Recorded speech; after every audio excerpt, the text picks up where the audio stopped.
Ang may-ari ng isang restaurant na nalugi ay inalok ang isang lalaking walang tirahan at ang kanyang batang anak na babae ng pansamantalang matutuluyan habang nakalista ang gusali para maibenta.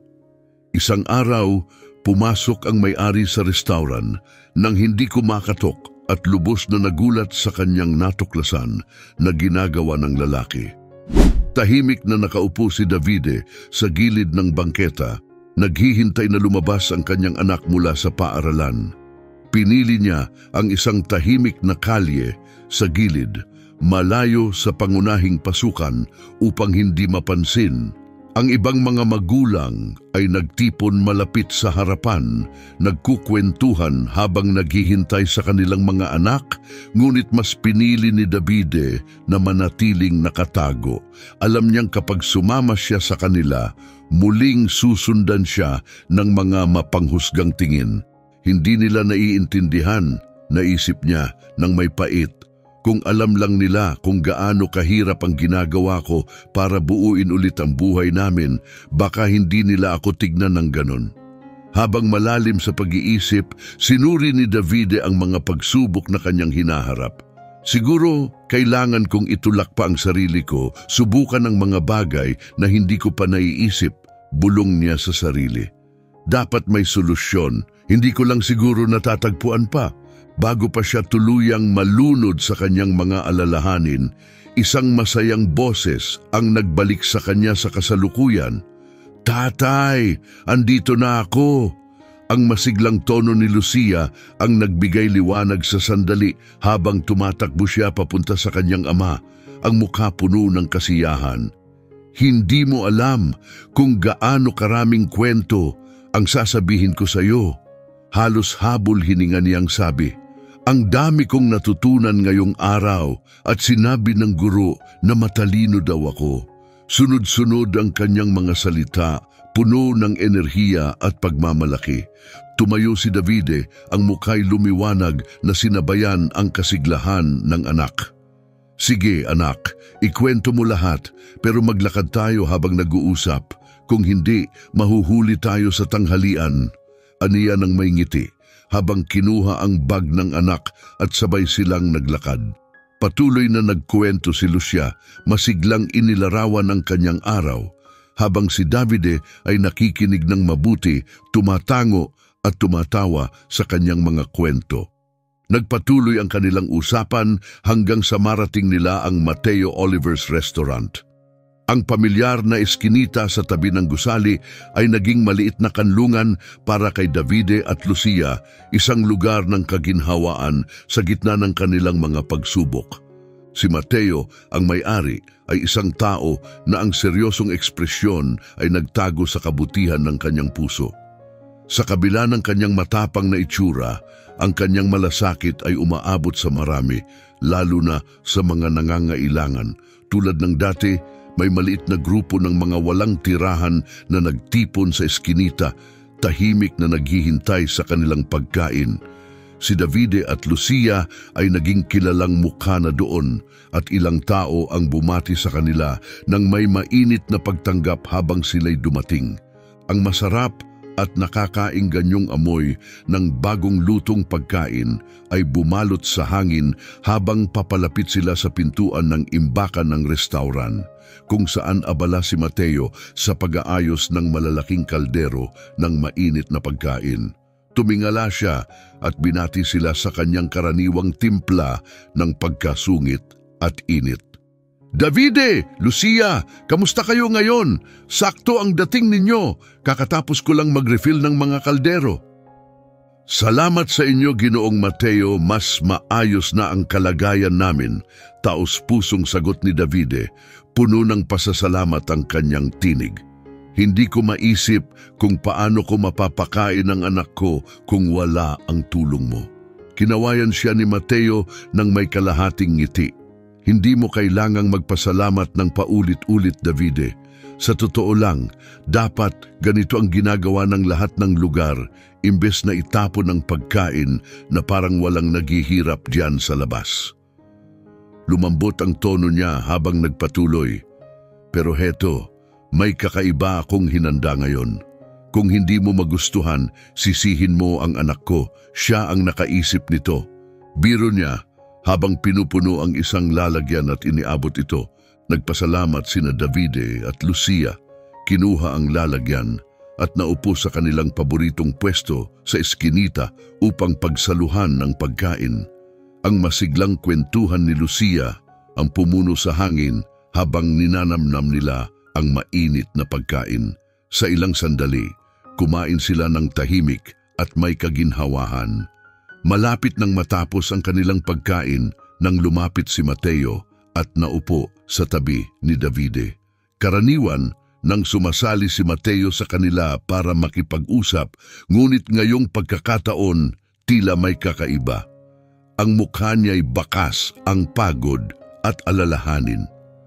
Napansin agad ni Davide, "Mateo, may problema ba? Mukha kang balisa. May kinalaman ba ito sa restaurant o baka tungkol sa anak mo?" Saglit na nag-alinlangan si Mateo, nilalaro ang kanyang mga kamay na tila naghahanap ng tamang salita. Sa huli, malalim siyang huminga at nagsalita, "Davide, mahirap ang sitwasyon ngayon. Hindi maganda ang takbo ng restaurant. Sa mga nakaraang buwan, sobrang bumagal ang negosyo. Kakaunti ang mga customer, dumadami ang bayarin, nalulunod na ako sa utang. Kung magpapatuloy ito, wala akong magagawa kundi isara ang lugar at ibenta na ito." Bahagyang nabasag ang boses niya, halo ng frustrasyon at kawalan ng pag-asa.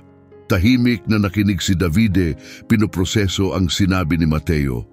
Ang restaurant ay hindi lang basta kainan, ito ang naging simbolo ng pag-asa para sa kanya at kay Lucia, isang paalala na may malasakit pa rin sa mundo. Sa wakas, binasag niya ang katahimikan, ang tono'y puno ng urgency. "Dapat may paraan, Mateo. Wala bang kahit anong magagawa natin? Malaki ang kahulugan ng restaurant. Hindi lang para sa amin, kundi para sa lahat ng umaasa dito. Hindi ito pwedeng magtapos ng ganito, lalo na pagkatapos ng lahat ng pinuhunan mo." Napailing si Mateo, mabigat ang ekspresyon. "Hindi ko na alam ang gagawin, Davide. Sinubukan ko na ang lahat, promosyon, diskwento, pati pagbago ng menu, pero wala namang nagdadala ng mas maraming customer. Sa hirap ng ekonomiya ngayon, hindi na ginagastos ng mga tao ang pera nila sa pagkain sa labas tulad ng dati." Bahagyang yumuko si Davide, ang tinig ay puno ng determinasyon. "Ginoo Mateo, nandyan ka para sa amin nung kailangan namin ng tulong. Kailangan may magagawa tayo para maibalik iyon. Mag-isip tayo ng paraan para mapansin ang restaurant, isang bagay na hindi mo pa nasusubukan. Hindi ko pa alam kung ano, pero nangako ako makakahanap tayo ng ideya." Kahit wala siyang konkretong plano, buo ang kanyang loob. Hindi niya matitiis na makita si Mateo na mawala ang lugar na mahalaga para sa napakarami. Lumambot ang pagod na mukha ni Mateo, bahagyang ngumiti habang iniiling ang ulo bilang pasasalamat. "Salamat, Davide. Napakalaking bagay na nag-aalok ka ng tulong, lalo na't may pinagdadaanan ka rin. Hindi ko alam kung paano mo magagawa iyon, pero ang marinig lang ito ay nagbibigay na sa akin ng kaunting pag-asa." Tumango si Davide, bakas sa kanyang mga mata ang pag-unawa at malasakit. "Mateo, alam ko kung paano ang mawalan ng lahat sa isang iglap. Isa itong sakit na hindi ko gugustuhing maranasan ng kahit sino." Ang kanyang tinig ay puno ng bigat ng personal na pagkawala at nakita ni Mateo ang lungkot sa kanyang mga mata. Isang pag-unawang nagmula sa karanasan. Lubos na naantig, hinimok ni Mateo si Davide na magpatuloy. Ramdam niyang may mas malalim pang kwento sa likod ng mga salitang iyon. "Bakit hindi mo kailanman ibinahagi kung paano bumagsak ang lahat para sa iyo? Ano ba talaga ang nangyari?" tanong ni Mateo. "Nasa negosyo ako ng advertising noon. Tuwang-tuwa ako sa trabaho ko, pagsasama ng pagkamalikhain at estratehikong pag-iisip. Magaling ako sa ginagawa ko, ngunit hindi nakasabay ang kumpanya namin sa pagbagsak ng ekonomiya. Nagsimula ng magbawas ng budget ang aming mga kliyente. Unti-unting nagtanggal ng mga empleyado ang kumpanya at kumapit ako sa Pag-asa hanggang sa pinakahuling araw. Ang araw na tinanggal ako sa trabaho ay hindi ko malilimutan. Ang mga nabiglang mukha ng mga katrabaho ko, ang bigat ng lungkot na bumalot sa lugar. Ang mga sumunod na linggo ay mas lalong mabigat. Paulit-ulit akong naghanap ng trabaho, ngunit wala akong nahanap. Patuloy na dumami ang mga bayarin, naubos ang ipon ko at dumating ang hindi maiiwasan. Pinaalis kami ni Lucia sa aming tirahan. Huminto si Davide, ramdam pa rin ang kirot ng mga panahong iyon na tila sariwa pa. Bigla akong nawalan ng trabaho at tahanan. Hindi ko alam kung paano ko mapoprotektahan ang anak ko, parang wala ng pag-asa. Hinayaan niyang gumala ang kanyang tingin, muling binabalikan ang madilim na bahagi ng kanyang buhay na parang isang masamang panaginip. Tahimik si Mateo, ninanamnam ang bawat detalye ng hirap na pinagdaanan ni Davide. Isang matinding paalala ng hindi matitinag na pagbabago ng buhay. Davide, lubos akong nalulungkot sa lahat ng pinagdaanan mo. Ang tibay ng loob mo sa kabila ng lahat ng yon ay tunay na kahanga-hanga. Umaasa akong makakabawi ka tulad ng pag-asa ko na makabangon din ako. Kakayanin natin ito sa tulong ng tapang at determinasyon, sabi ni Mateo nang may sinseridad at paghanga. Nagbigay si Davide ng isang pasasalamat ng ngiti. Salamat Mateo, malaki ang halaga ng suporta mo para sa amin. Kahit wala akong gaanong maibigay, tandaan mong buong puso akong nandito para tumulong sa iyo anumang oras na kailangan mo. Matapos ang kanilang taos-pusong usapan, nagpaalam sina Davide at Lucia kay Mateo at tumungo sa kanilang kasalukuyang tinutuluyan. Naglakad sila papunta sa isang maliit na abandonadong bahay kung saan nagtayo sila ng tent sa ilalim ng bubong na nagbibigay ng silong. Ang lugar na ito, ang pansamantalang tahanan nila, ay nagsilbing kanlungan mula sa masamang panahon. Sa kabila ng lahat, ang gate nito ay laging nakabukas, tila nag-aanyaya. Ngunit si Davide ay hindi kailanman lumampas sa mga hangganan ng maliit na bakuran. Nire-respeto niya ang lugar na parabang pag-aari pa rin ito ng isang taong hindi nakikita. Lumipas ang araw nang hindi na muling nakakain. Habang bumababa ang gabi, nagkulong sina Davide at Lucia sa kanilang tent upang matulog. Ang tanging naririnig ay ang mahinang tunog ng kanilang paghinga at ang paminsang ingay mula sa malayong lungsod. Gising si Davide, nakatitig sa kisame ng tent habang abala ang kanyang isipan. Kailangan kong makahanap ng paraan para sa amin. Siguradong may solusyon sa unahan, bulong niya sa sarili. Patuloy na naghahanap ng sagot. Sa tabi niya, mahimbing na natutulog si Lucia. Ang banayad niyang paghinga ay paalala ng layunin ni Davide. Siya ang lahat sa akin at ako ang lahat sa kanya. Hindi ako maaaring sumuko para sa kanya. Pinalakas ng paninindigang ito, sa wakas ay dinalaw siya ng antok. Ngunit ang katahimikan ng madaling araw ay biglang nabasag ng isang mahigpit at awtoridad na boses ang sumigaw. Gumising kina Davide at Lucia sa loob ng kanilang tent. Kayong dalawa, lumabas kayo ngayon. Lumabas kayo o gigibain ko ang tent na yan. Narinig ba ninyo? Ang utos na tono ay nagpadala ng kilabot sa kanilang katawan habang bumilis ang tibok ng kanilang puso dahil sa biglaang takot. Si Lucia, groggy at takot mula sa biglaang paggising, ay tumingin sa kanyang ama, bakas sa kanyang malalaking mata ang pag-aalala. Tatay, anong nangyayari? Bakit sila sumisigaw sa atin?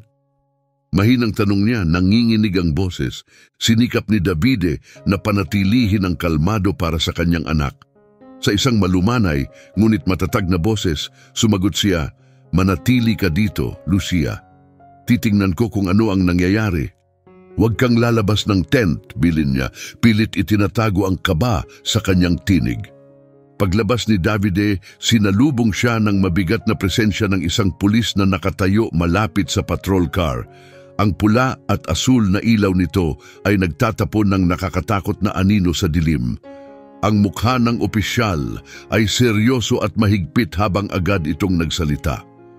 Nang hihimasok kayo sa pribadong ari-arian at mukhang sinira ninyo ang kandado ng gate. Masakit ang paratang kaya't nagmadaling ipaliwanag ni Davide ang kanilang sitwasyon. Sir, hindi kami nanira ng kahit ano. Hindi naman nakalak ang gate at matagal nang abandonado ang bahay. Kailangan lang namin ng masisilungan mula sa masamang panahon, paliwanag ni Davide, puno ng pagmamadali ang tinig, ngunit tila walang epekto ito sa pulis. Mabilis siyang pinutol ng opisyal. Hindi iyon mahalaga, hindi kayo maaaring manatili rito. Kahit abandonado, ito pa rin ay pribadong pag-aari. Umalis kayo ngayon o mapipilitan akong hulihin ka at isama ang bata sa kustodya. Ang mabigat na banta ay tumago sa kanya at napagtanto ni Davide na wala siyang ibang pagpipilian. Ang ideya ng pagkakahiwalay kay Lucia na haharap mag-isa sa lahat ay hindi niya matanggap. Bumalik si Davide sa tent, ang tinig ay mababa at puno ng lungkot. Kailangan nating umalis, anak. Ilagay mo na ang gamit mo sa bag. Makakahanap tayo ng ibang lugar, okay? Sinikap niyang magmukhang mahinahon, ngunit nadama sa kanyang boses ang bahagyang panginginig. Magkasama nilang iniwan ang kanilang pansamantalang tirahan, naglalakad sa ilalim ng nakakasilaw na liwanag ng patrol car. Ramdam ni Davide ang mga mata ng opisyal na nakatuon sa kanya at pinigil niya ang pagnanais na tumakbo. Habang naglalakad sila sa dilim, pilit ni Davide na pigilan ang pag-agos ng kanyang luha. Si Lucia, na naramdaman ang lungkot ng ama, ay hinigpitan ng hawak sa kanyang kamay. Nang tumingin si Davide sa mukha ng anak, nakita niya ang isang ekspresyon ng tibay na labis niyang ikinagulat, isang paalala ng lakas na pareho nilang taglay. Okay lang ito, tatay. Hindi ka naman sinaktan ng mga masamang tao, kaya magiging maayos din ang lahat, sabi ni Lucia na puno ng tapang, isang determinasyon na labis na tumagos kay Davide. Paano niya gustong yakapin ang paniniwalang iyon? Humugot ng lakas mula sa tibay na nakita niya sa anak, ngunit ang bigat ng kanilang ditiyak na hinaharap ay nanatiling nakabitin sa kanya. Kailangan kong manatiling matatag para sa aming dalawa, matibay na sinabi ni Davide sa sarili habang nagpatuloy sila, iniiwan ang nag-iisang lugar na naging kahawig ng tahanan. Hindi ko siya pwedeng ipakita na bumibigay ako. Kailangan akong maging haligi ng kanyang lakas. Habang naglalakad sa ilalim ng malawak na kalangitan sa gabi, narating nina Davide at Lucia ang isang parke. Isang tahimik na lugar na nagbigay ng pansamantalang pahinga. Halatang pagod na si Lucia, bahagya siyang natutumba sa bawat mabagal na hakbang. Nakita ni Davide ang hirap ng anak at inalalayan siya papunta sa isang tagong bangko, isang payapang sulok kung saan maaari silang huminto at magpahinga. Maingat niyang binuhat si Lucia sa kanyang kandungan. Inaalok ang init at ginhawa ng kanyang yakap sa gitna ng kanilang dinaranas. Bago siya muling makatulog, mahinang sinabi ni Lucia, bakas ang pagkapagod sa kanyang tinig, "Tatay, nagugutom ako. Wala ba tayong pwedeng kainin hanggang umaga? Ayoko talaga ng pagkain sa school." Ang mga salitang iyon ay tumagos kay Davide tulad ng matalim na punyal. Ang kawalang kakayahan na pakainin ng kanyang anak ay tila unti-unting dumudurog sa kanya. Paano kita maipagtatanggol sa mundo kung hindi man lang kita mapakain? Naisip niya, dama ang kirot ng kanilang kalagayan. Habang pilit niyang pinipigilan ng luha, hinaplos ni Davide ang buhok ni Lucia, sinisikap magbigay ng kaunting ginhawa. Alam ko anak, alam ko. Pero subukan mong kumain bukas sa recess, ha? Tiyaga lang ng kaunti, hindi na magtatagal ang gabi. Mabigat ang mga talukap ng mata ni Lucia. Labis na pagod at gutom, ngunit tumingin siya sa ama at ngumiti ng mahina. Sige po tatay, mahal na mahal kita. At susubukan kong magdala ng cookies para sa'yo, sabi niya habang dahan-dahang inaalihan ng antok. Habang mahimbing na natutulog si Lucia sa kanyang kandungan, sa wakas ay hinayaan ni Davide ang sarili na umiyak. Bawat patak ng luha ay may dalang bigat ng kanyang mga pagkukulang bilang ama. Diyos ko, hanggang kailan niya kailangang tiisin ang ganitong buhay? Tanong niya sa kanyang sarili, ang puso'y puno ng sakit at walang katapusang pagmamahal para sa anak. Tumingala siya sa mga bituin, naghahanap ng kahit anong senyales ng pag-asa, isang palatandaan na maaaring magbago ang kanilang kapalaran. Pakiusap, bigyan mo lang ako ng lakas para baguhin ang aming sitwasyon. Handa akong gawin ang kahit ano.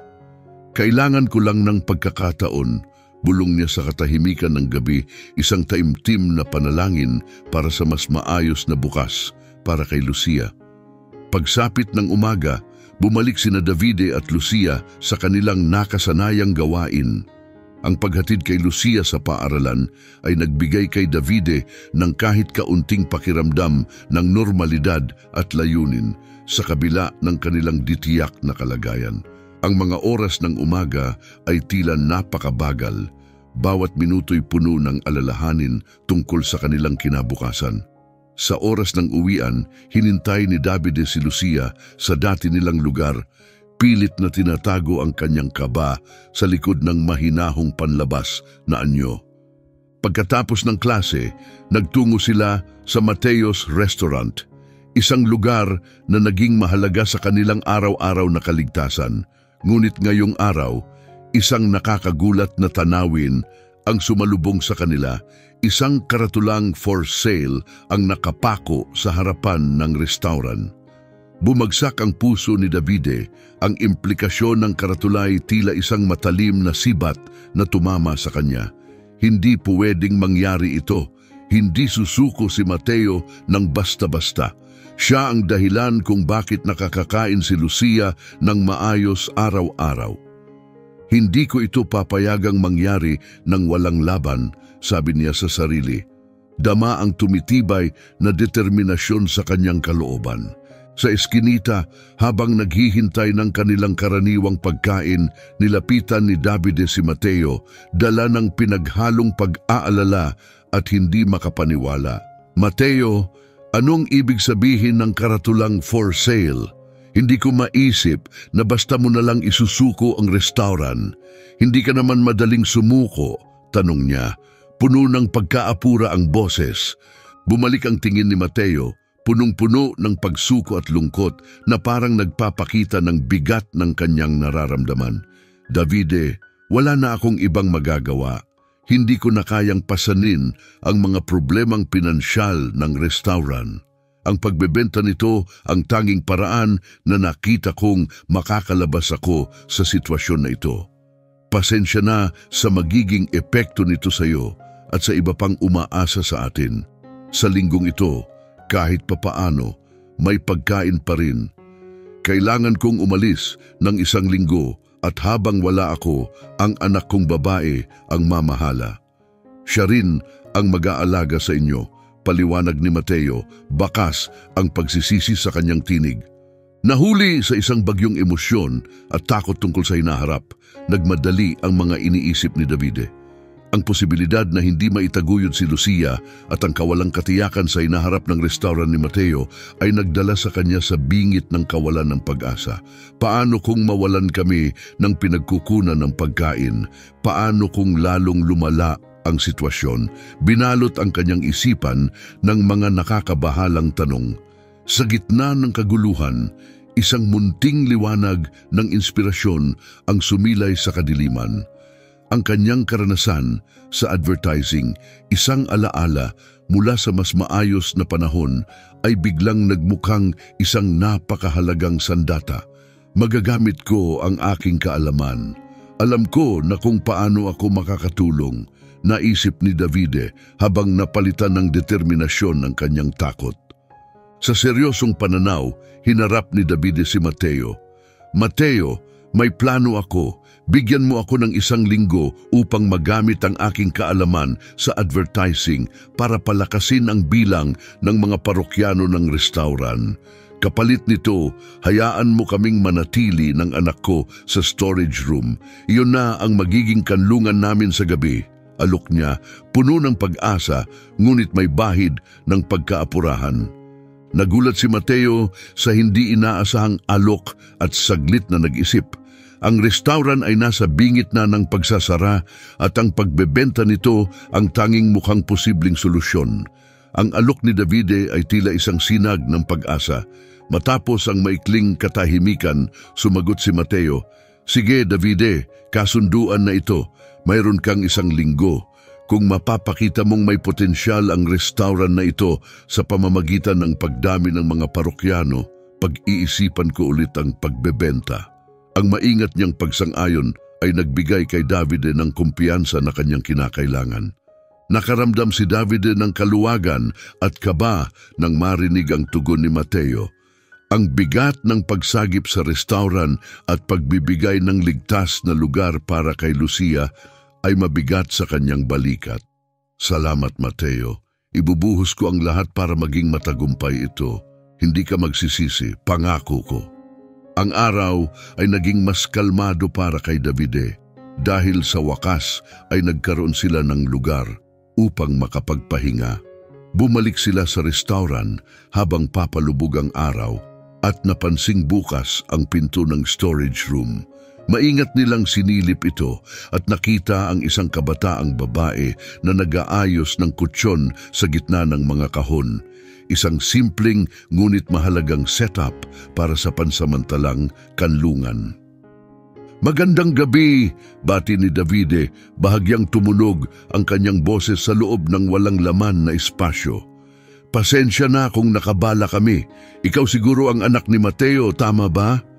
Napalingon ang babae, medyo nagulat ngunit mabilis na napalitan ang kanyang ekspresyon ng isang maliwanag at mainit na ngiti. "Ikaw siguro si Davide," sabi niya habang lumapit na may bukas na pag-uugali. "Ako si Erica, anak ni Mateo, at ito siguro si Lucia, tama? Napakaganda niya."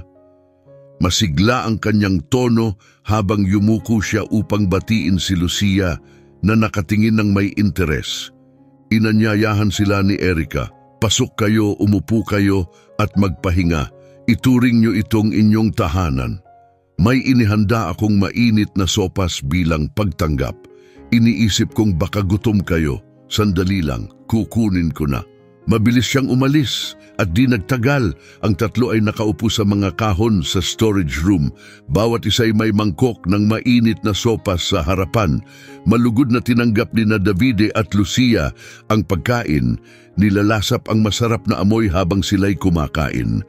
Tinanong ni Davide tungkol kay Mateo, "Ang iyong ama, simula niya, dapat ay aalis siya ngayong araw. Umalis na ba siya? Akala ko nandito pa siya pagbalik namin." Kinumpirma ni Erica na umalis na nga ang kanyang ama kanina. "Oo, umalis na siya kanina, pero tiniyak niyang handa ako sa lahat. Alam kong pinagkakatiwalaan niya ako sa pamamahala rito, at iyon ang nagbibigay sa akin ng kumpiyansa. Mukhang namana mo rin ang talino at kabaitan ng iyong ama. Tiyak na magtatagumpay ka." Ngumiti si Davide at sinagot iyon ni Erica ng isang mahinhing ngiti. "Sa totoo lang, napakasarap ng sopas na ito. Tila naman mo rin ang galing sa pagluluto ng iyong ama. Mahilig ka bang magluto?" Tumango si Erica at nagningning ang kanyang mga mata sa malinaw na sigasig. "Oo, mahal ko ang pagluluto. Para sa akin, isa itong paraan ng pagpapahayag ng sarili, pero hindi ito ang pangarap ko sa buhay. Lagi kong pinapangarap na kumita sa pamamagitan ng musika. Ang pagluluto ay humihipo sa kaluluwa, pero ang musika ay direktang umaabot sa puso." Nakinig si Davide ng mabuti na akit sa hilig ni Erica. "Totoo, ang musika ay may kakaibang kapangyarihan, hindi ba?" Ikinokonekta tayo nito sa mas malalim na bagay, lampas sa simpleng salita. Gustong-gusto ko rin ito. Marunong akong tumugtog ng ilang instrumento. Alam mo ba? Marunong akong magpiano, gitara at kaunting violin. Bagamat tahimik, sinundan ni Lucia ang pag-uusap na may batang pagkamangha. Ang kanyang tingin ay palipat-lipat kina Davide at Erica. Napansin niya ang palitan ng ngiti ng dalawa, isang bihirang tanawin na umagaw ng kanyang atensyon. Hindi pangkaraniwan para sa kanya na makita ang kanyang ama na masigla sa pag-uusap. Ang mukha nito ay puno ng isang tunay na ngiti na tila banyaga sa kanya. Ang kasiyahang nagmumula kay Davide ay isang matinding kaibahan sa mga karaniwang alalahaning bumabagabag dito. Habang patuloy na nag-uusap nang walang kahirap-hirap sina Davide at Erica, naghintay ng mahinahon si Lucia ng pagkakataong makapaglahad ng sariling opinyon. Sa isang sandaling huminto ang kanilang usapan, nagsalita siya ng may dalisay na katapatan na tanging isang bata lang ang makakagawa. Daddy, sa tingin mo, magiging magandang mami si Erica, hindi ba? Lubos na nagulat si Davide sa sinabi ni Lucia at biglang namula ang kanyang mukha. Napuno siya ng hiya at pag-aalangan habang pilit niyang hinanap ang tamang salita, sabay tawa ng nerbyoso. Lucia, naku naman, Erica, pasensya ka na. Bata lang siya, alam mo naman kung paano mag-isip ang mga bata, hindi ba? Anya, sinusubukang pakalmahin ang sitwasyon. Namula rin si Erica sa komento pero agad itong natawa ng taos at ngumiti ng may init. Huwag kang mag-alala, Davide. Ang cute niya talaga. Nauunawaan ko, lalo na sa lahat ng pinagdadaanan niyo. Siguro sobrang namimiss niya ang pagkakaroon ng ina, sagot ni Erica. May lambing at saya sa kanyang tinig. Ang sandaling iyon ng pagkaasiwa ay hindi nakasira sa diwa ng gabi. Sa halip, nagdala ito ng mas malalim na pakiramdam ng koneksyon at pagiging totoo sa kanilang ugnayan. Nagpatuloy pa sila sa kanilang usapan ng ilang sandali hanggang oras na para umalis si Erica. Nagpaalam siya, iniwan sina Davide at Lucia sa tahimik at madilim na storage room. Pagkaalis ni Erica, inayos ni na Davide at Lucia ang kanilang mga sarili sa kutsyon na ngayoy nagsisilbing kama nila. Ang maliit na storage room ay nagbigay ng payapang pakiramdam, isang tahimik na kanlungan matapos ang masigla at mainit na samahan ni Erica. Habang humihiga sila sa kanilang pansamantalang higaan, muling binalikan ni Davide ang tawanan at pag-uusap ng gabing iyon. Ngunit bago pa siya makatulog, binasag ni Lucia ang katahimikan. Dad, nakita ko kung paano mo tinitingnan si Erica. Gusto mo siya, di ba?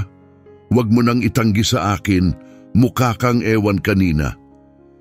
Nabigla si Davide sa prangkang tanong ng anak at natawa. Panahon na para matulog, anak. Tama na ang kwentuhan para ngayon, pagod na ako, sagot niya, bagamat naantig sa pagmamasid ng anak. Tumawa si Lucia at idinagdag, gusto ka rin niya, halata naman. Para din siyang ewan habang kausap ka. Ang kanyang mga salita, puno ng tiwala at inosenteng pananaw, ay nagpaalala kay Davide ng walang malisya at tuwirang pananaw ng mga bata. Tinitigan niya si Lucia habang unti-unti itong napapapikit, may kontentong ngiti sa labi. Habang natutulog, iniwan siyang mag-isa sa kanyang mga iniisip. Pinag-isipan ni Davide ang posibilidad ng sinabi ni Lucia. Totoo kaya? Posible kayang may naramdaman din si Erica para sa kanya o likha lang ito ng makulay na imahinasyon ng isang bata? Ang ideya ay tila malayo sa katotohanan. Bagamat naramdaman niya ang koneksyon kay Erica, tila imposible ang ganitong damdamin sa gitna ng mga komplikasyon ng kanilang sitwasyon. Sa gitna ng mga kaisipang ito, bumigay si Davide sa pagod at nakatulog. Kinaumagahan, sinalubong sila ni Erica ng kanyang karaniwang sigla. Dala ang almusal para kina Davide at Lucia, isang kilos ng kabutihan na higit pa sa inaasahan. Habang nilalasap nila ang simpleng pagkain na inihanda ng may pagmamahal, binuksan ni Erica ang usapan tungkol sa restaurant. May mga ideya ka na ba kung ano ang gagawin mo para matulungan ang restaurant? Sinabi ng tatay ko na magaling ka sa advertising at baka may plano ka na, tanong niya. May halong pagkamausisa at pag-asa. Habang ngumunguya ng tinapay, sumagot si Davide, pinag-iisipan ko pa pero gusto ko munang suriin ang lugar. Siguro pagkatapos noon, magkakaroon na ako ng mas malinaw na ideya. Mahalagang maunawaan ang diwa ng ine-advertise natin para maging kakaiba ito. Nauunawaan ni Erica ang pangangailangan ni Davide para sa konsentrasyon at oras sa pagbuo ng ideya, kaya't nag-alok siya na ihatid si Lucia sa paaralan. Ako na ang magdadala kay Lucia para magkaroon ka ng mas maraming oras para sa plano mo, suhestyon niya. Ang kanyang alok ay higit pa sa simpleng pagtulong. Ito'y pagpapakita ng malalim na tiwala at suporta sa mga pagsisikap ni Davide. Lubos na nagpapasalamat si Davide sa kanyang kabutihan. Napakabuti mo, salamat Erica. Sigurado akong hindi masasayang ang lahat ng suporta at malasakit mo sa amin, gaya ng pagtitiwala ng tatay mo sa akin. Ang kanyang pasasalamat ay taos-puso na aliw sa pag-iisip na nasa mabuting kamay si Lucia. Pagkaalis ni na Erica at Lucia, naglakad si Davide mula sa storage area papunta sa kusina. Mula ron nagtungo siya sa pangunahing bahagi ng restaurant kung saan ang mga bakanteng mesa ay tila naghihintay sa pagbabalik ng mga parokyano. Ang katahimikan ng walang laman na espasyo ay malalim, ngunit para kay Davide nag-uumapaw ito ng posibilidad. Habang sinisipat ang paligid, napansin niya ang isang easel na may chalkboard malapit sa pasukan. Ang chalkboard ay naglalaman ng mensaheng nakakaengganyo para sa mga potensyal na customer. Sa sandaling iyon, nagsimulang mabuo ang isang ideya sa isipan ni Davide. Pagbalik ni Erica, nadatnan niyang naghihintay si Davide nakaupo sa ibabaw ng ilang kahon sa storage area, puno ng sigla dahil sa kanyang bagong ideya. Agad niyang ibinahagi ito kay Erica. Isipin mo kung babaguhin natin ang mensaheng ito sa pasukan para magbigay ng kakaibang dahilan para pumasok ang mga tao at tuklasin ang mayroon tayo. Ang kanyang kasabikan ay nakakahawa. Ipinaliwanag pa niya, pwede nating ipromote ang mga espesyal na pagkain, alok o kahit mga temang gabi, isang bagay na laging nagbabago at nagdadala ng pananabik. Nakinig si Erica ng mabuti at nagningning ang kanyang ekspresyon sa ideyang sariwa at makabago, bagamat nanatili siyang may kaunting pag-aalinlangan. Gusto ko ang konsepto, Davide, pero kailangan nating isaalang-alang ang kalagayan ng restaurant ngayon. Hindi tayo dapat magdagdag ng masyadong malaking gastos. Sabi niya, may tunong may halong pag-asa at pag-iingat. Dapat itong maging simple, ngunit may dating. Nauunawaan ang kanyang mga alalahanin. Saglit na tumigil si Davide, pumikit at pinag-isipan ang iba't ibang ideya. Naghahanap ng bagay na babagay sa kanilang pangangailangan. Bigla, isang inspirasyon ang dumating sa kanya. Paano kung magpakilala tayo ng isang laro? Halimbawa, ang customer ay maaaring mag-order ng isang mystery dish, anumang item mula sa menu, at bago nila ito kainin, kailangan nilang hulaan ng pangalan nito. Kapag tama ang hula nila, libre ang pagkain nila at isang inumin. Ang una sanang pag-aalinlangan ni Erica ay agad na napalitan ng kasiyahan. Ang pagiging simple at pagiging malikhain ng mungkahi ni Davide ay nagustuhan niya. Napakatalino niyan, Davide. Isang masaya at nakakaingganyong paraan para makaakit ng tao ng walang malaking gastos. Dagdag pa, nagbibigay ito ng kakaibang karanasan sa mga customer. Tuwang-tuwa niyang sabi, mas lalong humanga sa kanyang talino. Sa sobrang galak lumapit si Erica at niyakap si Davide. Nabigla si Davide sa kilos na ito at biglang namula ang kanyang mukha. Bahagya niyang niyakap si Erika pabalik. Ang kanyang ekspresyon ay pinaghalong bahagyang hiya at saya habang pinagsasaluhan nila ang sandaling iyon. Habang sila'y umatras ng kaunti, parehong may bahagyang ngiti sa kanilang mga labi, ang atmosfera sa pagitan nila ay nagbago ng hindi gaanong halata. Gayunpaman, si Davide ay tumikhim at ibinalik ang usapan sa tamang landas. Simulan na natin ang pagpaplano. Kailangan nating ipaalam ito sa iba at mag-isip ng iba pang mga laro o aktibidad na pwede nating gawin. Magandang ideya kung may kakaiba tayong iniaalok araw-araw para bumalik ang mga customer. Sa inspirasyon ng determinasyon ni Davide, masiglang sumagot si Erika. Tama, gawin natin yan. Mayroon din akong ilang ideya na pasok sa ating budget.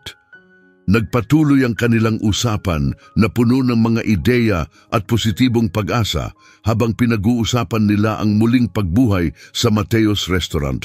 Sa pagkakaroon ng plano at pananabik, si Erika ang nanguna sa pagpapatupad ng kanilang ideya. Kinuha niya ang chalkboard at gamit ang malinaw at nakakaingganyong mga letra, isinulat ang isang mensahe upang makatawag pansin. Umu-order ng random na putahe at hulaan ang pangalan nito. Kapag tama ka, libre ang pagkain mo. Ipinuwesto niya ang karatula sa labas ng may halong kaba at pag-asa, umaasang ang pagiging malikhain at kuryosidad ng mga tao ang magbibigay ng bagong sigla sa restaurant. Sa loob, habang binubuksan ang restaurant, abala si Erika sa kusina upang maibsan ang kanyang kaba. Nilinis niya ang ilang pinggan na mayroon sila, hinugasan at pinunasan ang mga ito ng maayos. Magiging epektibo kaya ito? Paano kung walang sumubok? Hindi laging sapat ang isang magandang ideya. Sa kabila ng tumitinding kaba, kumapit siya sa kanyang paniniwala sa kanilang malikhaing plano. Ang katahimikan at tensyon ay biglang naputol nang tumunog ang kampanilya ng pinto, hudyat ng pagdating ng unang customer. Tumigil ang tibok ng puso ni Erika sa saglit. Agad niyang pinunasan ang kanyang mga kamay sa apron at nagmadaling sinalubong ang bisita. Isang lalaki ang nakatayo sa pintuan, ang mukha niya ay puno ng kuryosidad habang tinatanong ang tungkol sa karatula. Nakita ko ang promo sa labas. Paano ba ito gumagana? Libre ba talaga ang pagkain? Ang kanyang boses ay may halong interes at pag-aalinlangan. Halos hindi maitago ni Erika ang kanyang kasiyahan habang ipinaliwanag ang mga alituntunin ng may masiglang sigla. Pipili ka ng kahit anong putahe mula sa menu namin ng random at ako ang maghahanda nito para sa iyo. Bago mo ito tikman, huhulaan mo ang pangalan. Kapag tama ang hula mo, libre ang pagkain at inumin mo. Nagningning ang kanyang mga mata sa pag-asa. Nararamdaman na ang simpleng palitang ito ang maaaring maging simula ng pagbabago. Naakit ng ideya, mabilis na sumali ang customer. Mukhang masaya, subukan natin. Tingnan natin kung paano ito gagana, sabi niya habang umuupo sa isang mesa. Gusto ko ng isang random na putahe. Tumango si Erika, halos hindi makapaniwala sa mabilis na swerte at nagmadaling bumalik sa kusina upang ihanda ang unang order ng araw. Habang pumipili ng mga sangkap, naramdaman niya ang bugso ng bagong lakas sa kanyang sarili.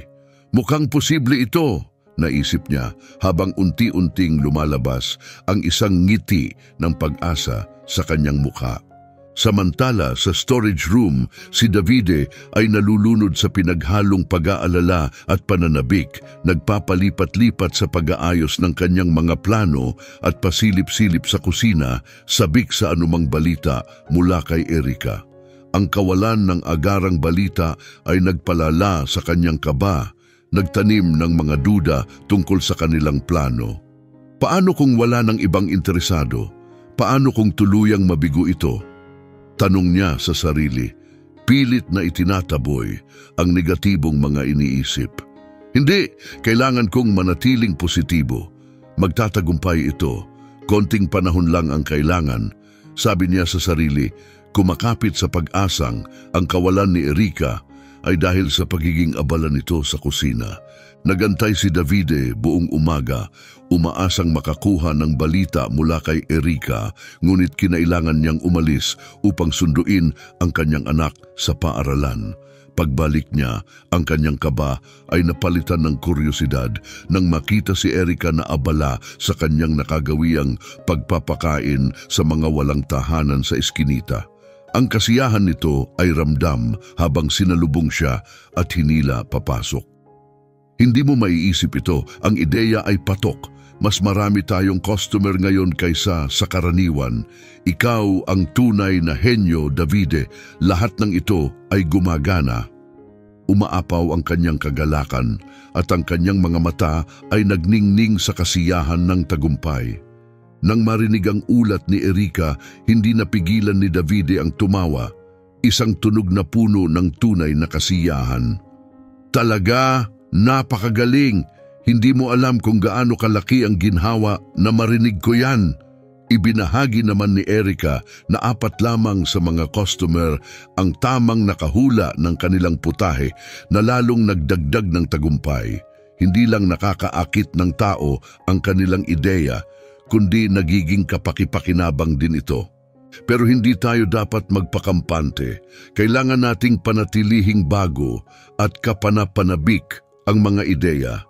Habang naghihintay kanina, may naisip akong susunod na hakbang. Paano kung gawin natin ang katulad nito pero sa mga juice, pwedeng subukan ng mga customer na hulaan ang lasa base sa tikim. Kapag tama ang hula nila, makakakuha sila ng unlimited refills. Patuloy na dala ang kasiyahan mula sa tagumpay ng nakaraang araw. Masiglang tinanggap ni Erika ang bagong ideya ni Davide. Maganda yan, gustong-gusto ko. Mukhang talagang naaakit ng mga hamon ang mga tao, lalo na ang mas nakababatang crowd. Kinabukasan, naglagay sila ng bagong karatula sa kalye. Umu-order ng random na juice at hulaan ang lasa. Kapag tama, inom ng walang limitasyon. Bagamat nagdala ito ng ilang interes, hindi ito nagdulot ng kasing laking dami ng mga customer gaya ng naunang araw.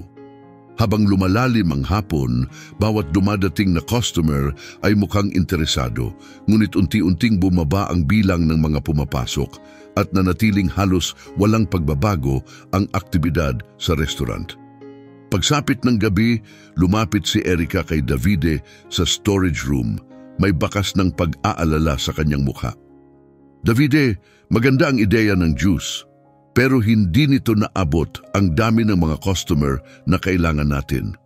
Kailangan natin ng mas makatawag pansing ideya, isang bagay na talagang magpapalayo sa atin sa ibang mga lugar, isang kakaibang panukala.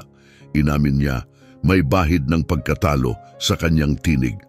Si Davide, sensitibo sa pagkabahala ni Erika, ay nag-isip ng malalim, naghahanap ng pambihirang solusyon.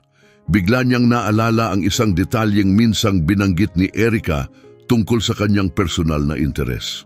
Erika, nabanggit mo noon na mahilig ka sa musika, tama? Tumutugtog ka ba ng instrumento o nakapag-perform ka na ba sa harap ng audience? Ang tanong na ito ay nagbukas ng posibleng bagong direksyon, isang ideyang maaaring maghalo ng kanyang hilig at estratehiya sa negosyo na magbibigay ng natatanging atraksyon para sa kanilang restaurant. Nagulat si Erika sa biglang pag-iba ng usapan. Saglit siyang nag-isip bago sumagot. Oo, mahilig ako sa musika at marunong akong tumugtog ng gitara pero hindi pa ako nakapag-perform sa publiko. Para lang ito sa akin at sa tatay ko.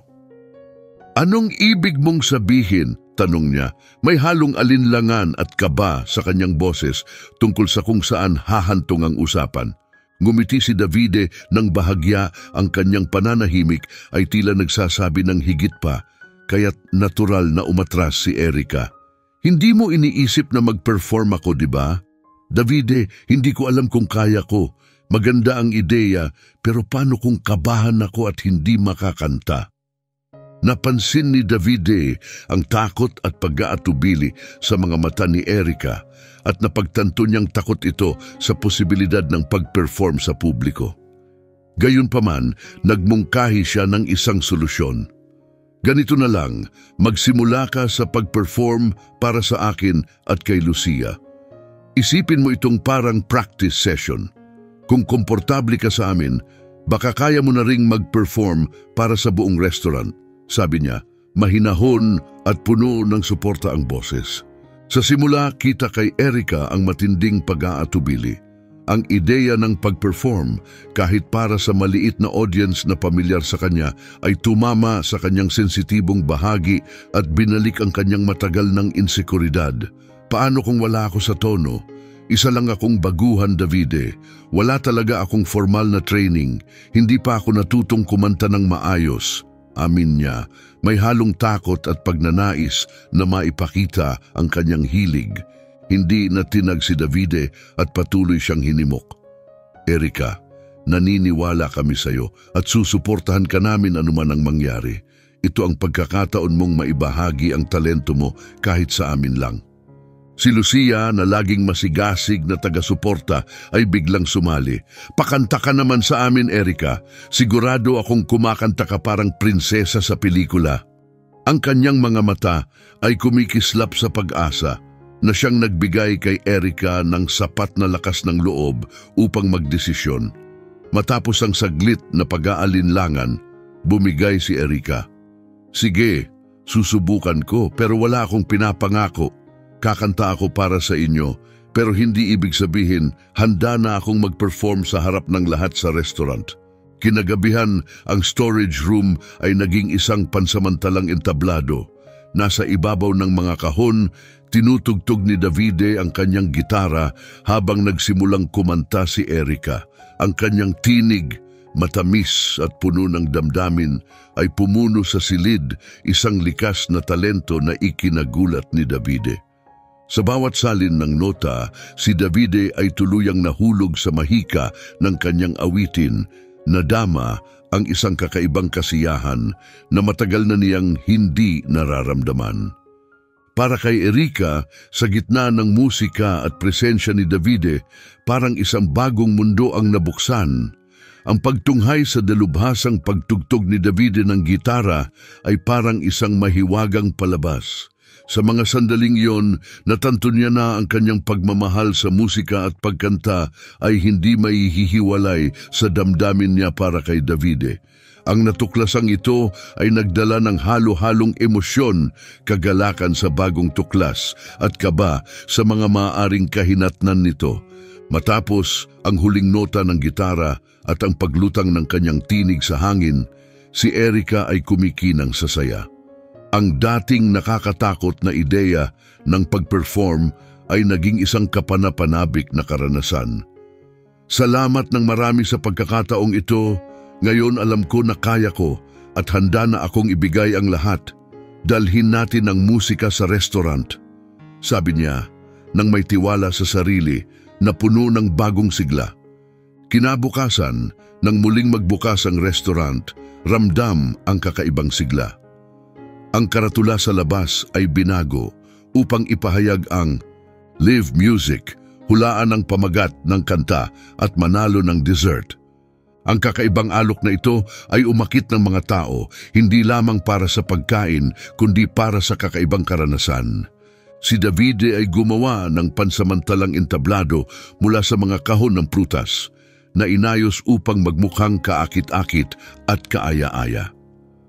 Ang simpleng disenyo na pinalamutian ng makukulay na prutas ay nagbigay ng mainit na anyaya.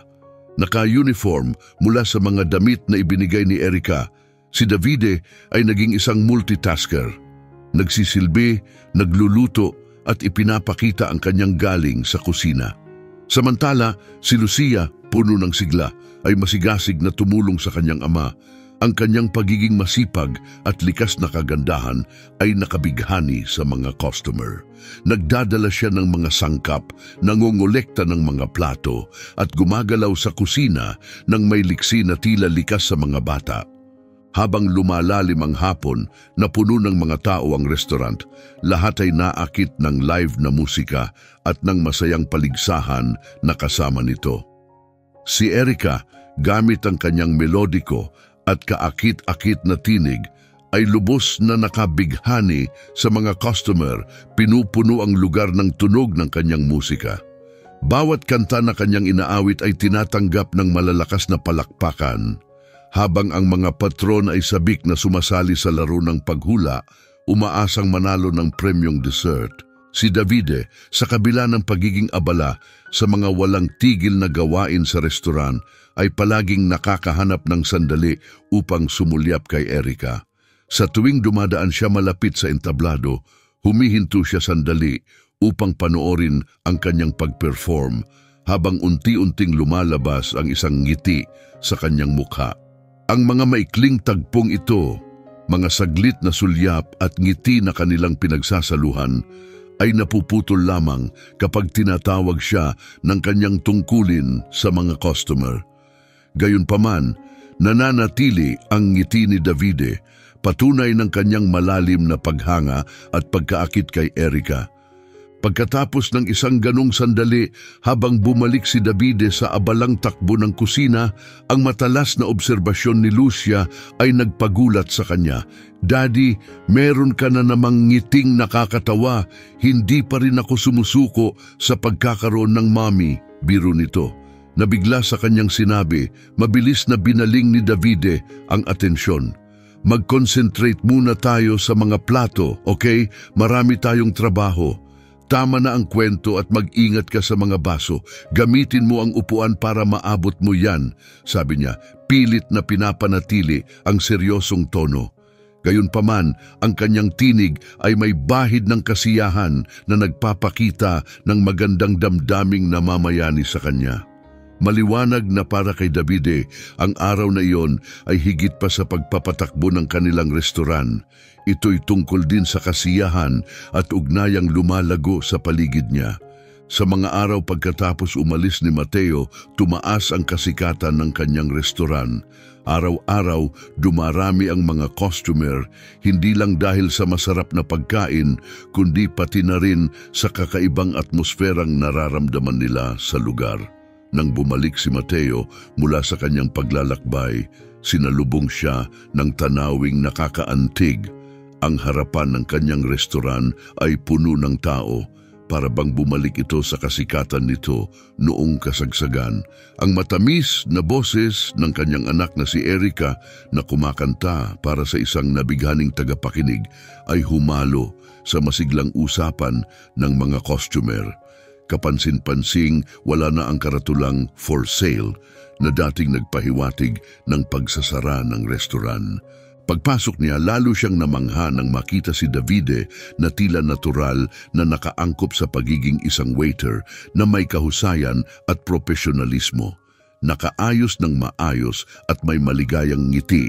Masigla siyang binati nito. "Welcome back, Mateo. Kumusta ang biyahe mo? Sana hindi ito masyadong nakakapagod," sabi ni Davide, na tila hindi alintana ang hirap at sakripisyong ginawa para maibangon ang restoran. Si Mateo, lubos na nalulula sa pagbabagong nakita, ay napatawa sa halo ng saya at ginhawa habang tumulo ang luha ng kaligayahan na matagal na niyang hindi nararamdaman. Ang tagumpay na nasasaksihan niya ngayon ay higit pa sa inaasahan niya noong mga mahihirap na panahon. Napuno ng pasasalamat, sinabi niya, "Napakagaling ng ginawa mo. Para itong milagro, utang ko ang buhay ko sa iyo, Davide." Sa kabila ng emosyon, mabilis na bumalik si Mateo sa kanyang sarili. "Wala tayong oras para mag-usap at umiyak. Marami pa tayong gagawin. Balik tayo sa trabaho," sabi niya, puno ng bagong lakas habang pumapasok sa restoran.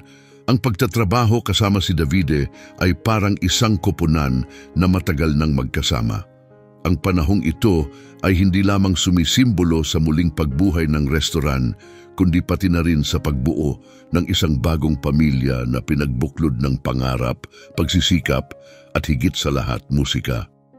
Ang pagbabagong naganap sa restaurant ni Mateo tungo sa pagiging masiglang sentro ng kasiyahan ay patunay na ang pag-asa at pagkamalikhain ay kayang magdala ng liwanag kahit sa pinakamadilim na panahon, nagbubukas ng bagong landas na puno ng buhay at kulay. Pagkatapos ng abalang araw, muling nanahimik ang restaurant.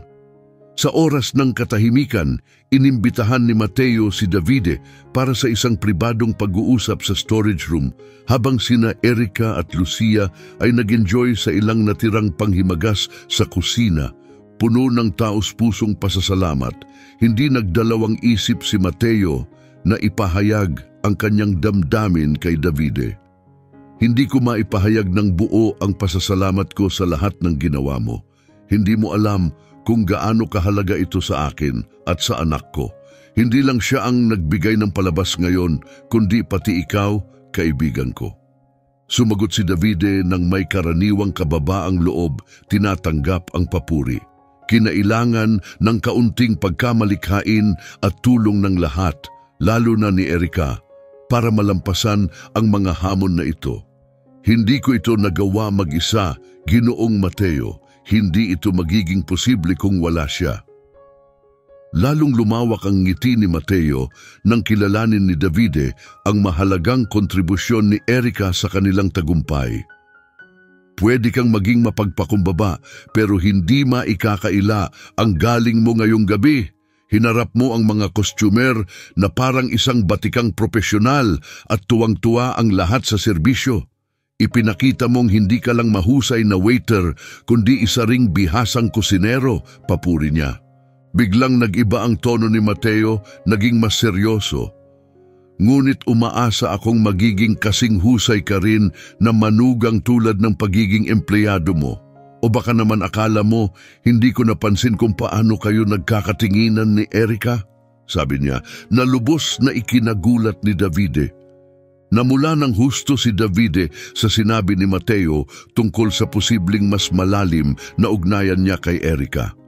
Ang pagkatanto na halata kay Mateo ang kanyang damdamin para kay Erica ay nag-iwan sa kanya ng walang masabi. Nilamon ng halo ng saya at pagkahiya. Hindi ko alam kung ano ang sasabihin, utal niya sabay tawa ng nerbyoso. Pagkatapos ng araw na iyon, nagbago ang takbo ng buhay ng lahat ng sangkot. Ang matalas na pananaw ni Mateo tungkol sa umuusbong na relasyon ni Davide at Erica ay napatunayan nang mag-propose si Davide kay Erica makalipas ang kaunting panahon. Tinanggap ni Erica ang alok at hindi na ito ikinagulat ni Lucia o Mateo. Ang kanilang kasal ay masayang ipinagdiwang makalipas ang 2 buwan. Opisyal nang sumama si Davide sa staff ng restaurant, kasamang nagtatrabaho ni Erica hindi lamang para mapanatili ang negosyo, kundi upang habulin ang mas malalaking pangarap. Ang kanilang pinagsamang pagsisikap na nakabatay sa respeto at pag-iibigan ay nagbigay daan upang makaipon sila para sa pagbili ng bahay. Samantala si Lucia na naging mahalagang bahagi ng restaurant at ng buhay ni David at Erica ay natuwa nang malamang magkakaroon siya ng bagong kapatid. Ang masayang balitang ito ay nagbigay ng mas malalim na kahulugan sa kanilang kwento ng pagtitiis at pagkakaisa na nagpapahayag ng simula ng isang masayang pamilyang puno ng pagmamahal. Habang lumilipas ang panahon, ang restaurant ay patuloy na naging mahalagang puok para sa komunidad at kalaunan ay naging matagumpay na prangkisa sa buong lungsod. Ang malikhaing pananaw ni Davide, kasabay ng walang sawang pagsisikap ni Mateo at matatag na suporta ni Erica, ay nagbago sa restaurant tungo sa pagiging simbolo ng katatagan, inobasyon at tagumpay. Ang matatag na buhay ng pamilya ay nagsilbing patunay sa lakas ng pagtutulungan, pagmamahal at pagsusumikap para maabot ang mga pangarap.